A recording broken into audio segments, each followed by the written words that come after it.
Bonjour et bienvenue sur le podcast du site comparaton.com. Celui-ci est issu d'un article qui a été rédigé par un expert sur notre site. Cependant, vous allez le voir, le podcast est lu par une voix de synthèse. Et oui, en effet, malheureusement, je ne peux pas faire toutes les vidéos que je voudrais. Je n'ai pas le temps. J'espère que ceci vous conviendra. Si toutefois vous avez besoin de plus amples informations ou que vous recherchez des conseils, consultez impérativement notre descriptif. Vous aurez tout ce dont vous avez besoin et si jamais il vous reste des questions ou que vous avez un commentaire ou un petit coucou à me faire, n'hésitez pas à le faire, j'y répondrai au plus vite. N'oubliez pas de vous abonner à cette chaîne, de liker la vidéo, de la partager si vous le souhaitez et dans tous les cas, je vous souhaite une bonne écoute. Apple lance un compte épargne Apple Card rémunéré 4,15%. Apple, en partenariat avec Goldman Sachs, poursuit son incursion dans le secteur bancaire en lançant un compte d'épargne Apple Card offrant un taux d'intérêt annuel de 4,15%. Cette offre s'inscrit dans la stratégie d'Apple visant à élargir son écosystème de services, notamment financiers, en s'appuyant sur sa solution Apple Wallet. Lancement du compte épargne Apple Card.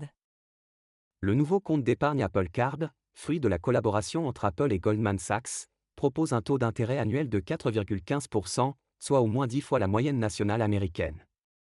Cette offre met en lumière le partenariat avec Goldman Sachs, qui cherche à recentrer ses efforts sur le secteur des consommateurs. La plateforme et banque en ligne Marcus de Goldman Sachs n'a pas été rentable jusqu'à présent, mais les récents rapports sur les résultats et les présentations de la société montrent que la banque s'attend à ce que ses solutions de plateforme atteignent l'équilibre d'ici 2025. Dans le dernier rapport sur les résultats d'Apple, les chiffres montrent une croissance dans le segment des services, avec 20,8 milliards de dollars de chiffre d'affaires générés par les services et soutenus par une croissance à deux chiffres des abonnements à l'App Store et par ce que le PDG, Tim Cook, a qualifié de « record historique » dans des catégories telles que les paiements. Apple Card Savings à 4,15%. Le directeur financier de la firme de Cupertino, Luca Maestri, a indiqué que les comptes de transactions et les comptes payants ont connu une croissance à deux chiffres d'une année sur l'autre, établissant des records pour chacun. Néanmoins, Apple s'attend à ce que les services rencontrent des vents contraires macroéconomiques dans des domaines tels que la publicité numérique et les jeux mobiles. Apple estime qu'environ 44% des transactions en magasin avec portefeuille numérique sont effectuées avec Apple Pay. Cependant, cette part du commerce sur site est relativement minime et est estimée à 2,4%. Le compte d'épargne Apple peut être directement géré via Apple Wallet. Les récompenses Daily Cash, remises en argent, obtenues en utilisant la carte sont déposées sur le compte d'épargne, qui pourrait éventuellement être utilisé pour acheter de nouveaux produits Apple. La solution Apple Wallet est au cœur de cette initiative, avec un déploiement récent de la fonctionnalité Apple Pay Latte aux États-Unis. 4,15% APY, soit 10 fois la moyenne nationale des banques aux USA. Le compte d'épargne Apple Card est accessible via l'Apple Wallet, sans frais mensuels ni exigence minimale pour ouvrir le compte ou gagner l'APY, le rendement annuel en pourcentage. Il existe cependant une limite de solde avec un plafond de maximum de 250 000 $. Les fonds du compte sont assurés par la Federal Deposit Insurance Corporation, FDIC. Les transferts vers le compte d'épargne sont limités à 20 000 $ par période de 7 jours, et les montants transférés doivent être compris entre 1 et 10 000 $. Le compte ne peut avoir qu'un seul titulaire. Le compte d'épargne Apple est compétitif par rapport aux autres offres du marché. Des banques en ligne telles que UFB Direct, Citibank et Basque Bank offrent des taux encore plus compétitifs, avec des APY de plus de 4,50% pour leurs produits d'épargne. Cependant, l'offre d'Apple demeure attrayante par rapport à la plupart des banques traditionnelles, qui proposent des taux nettement inférieurs. Un compte épargne Apple sans solde minimum ni frais.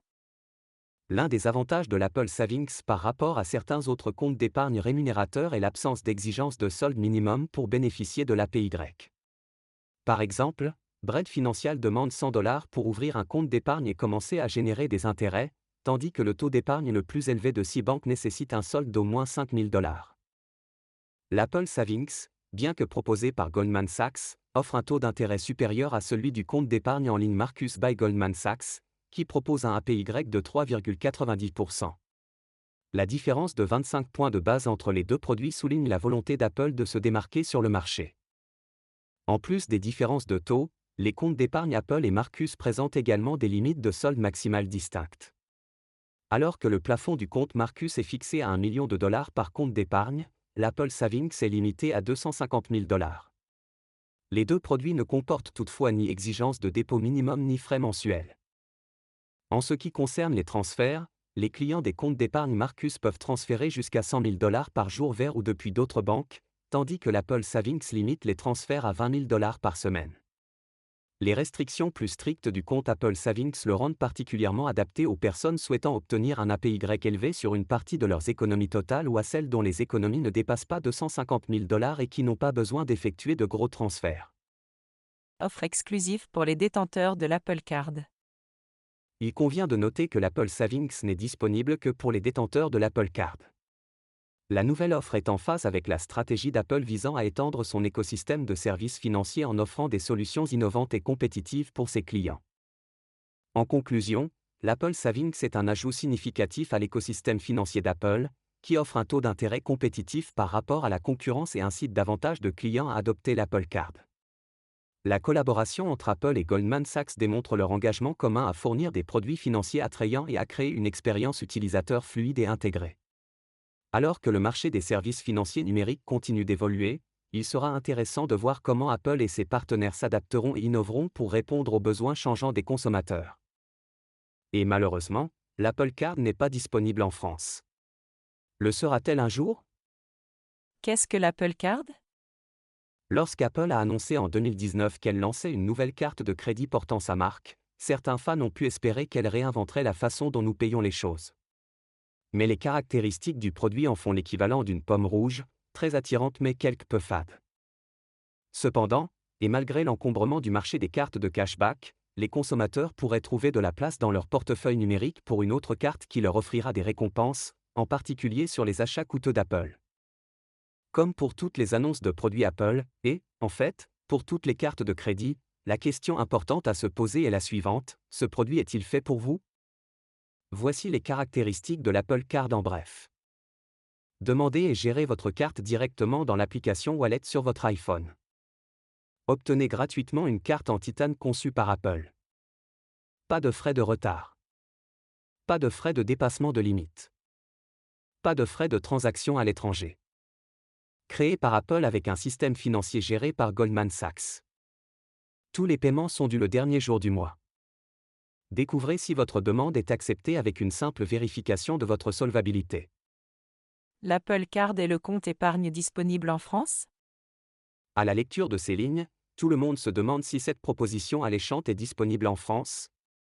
Si on peut détenir une Apple Card en France, si on peut épargner avec Apple ? Eh bien pour le moment la réponse est négative. Cette solution est pour le moment introuvable en France.